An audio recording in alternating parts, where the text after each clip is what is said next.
In the early 2000s, Satyam Computer Services was the crown jewel of the Indian IT revolution.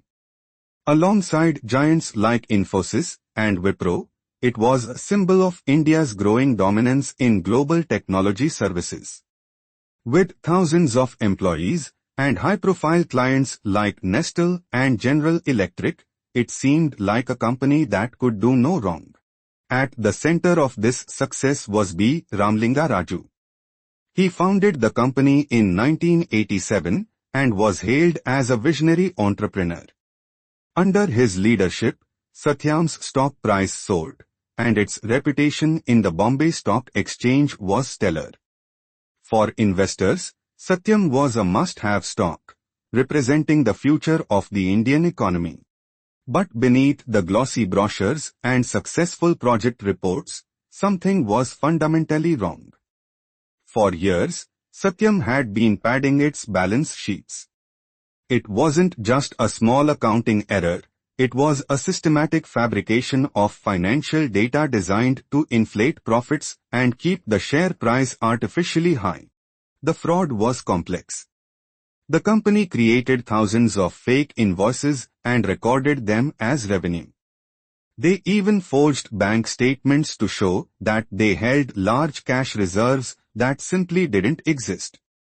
To an outside observer, and even the auditors, it looked like a company swimming in cash. The trouble started in late 2008 when the company announced it would acquire two firms owned by Raju's family, Mitas Infra and Mitas Properties. Investors were outraged. They saw this as a move to dump failing family assets into a healthy company. The stock price plummeted, and institutional investors began to pull out. The failed acquisition attempt triggered a chain reaction.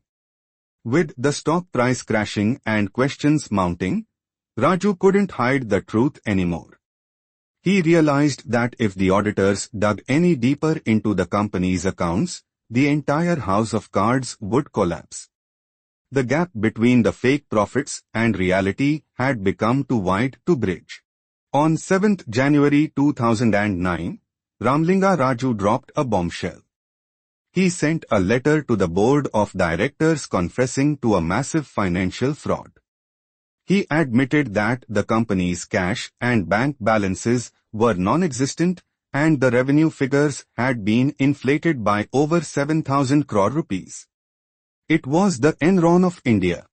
The confession stunned the nation. Thousands of employees were left in limbo, wondering if their jobs were safe. The Indian government intervened to prevent a total disaster.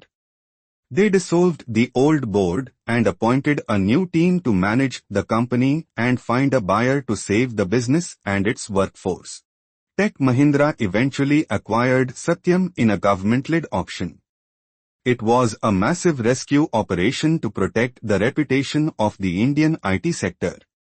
While the company was saved, the legal fallout for Raju and his associates lasted for years, resulting in prison sentences for corporate fraud and insider trading.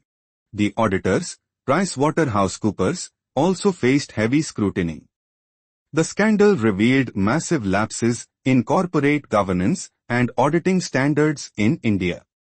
It forced regulators to tighten rules on how companies report their financial health, ensuring that such a massive oversight could be caught much earlier in the future.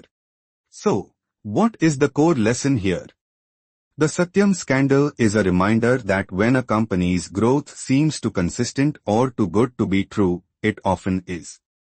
It highlighted the danger of blind faith in charismatic leaders and the critical importance of independent auditing. Financial integrity is not just a regulatory requirement, it is the bedrock of trust in a market economy. Without transparency, even the biggest giants can fall overnight. Satyam serves as a permanent case study for students and investors on the risks of ignoring the cracks in corporate governance.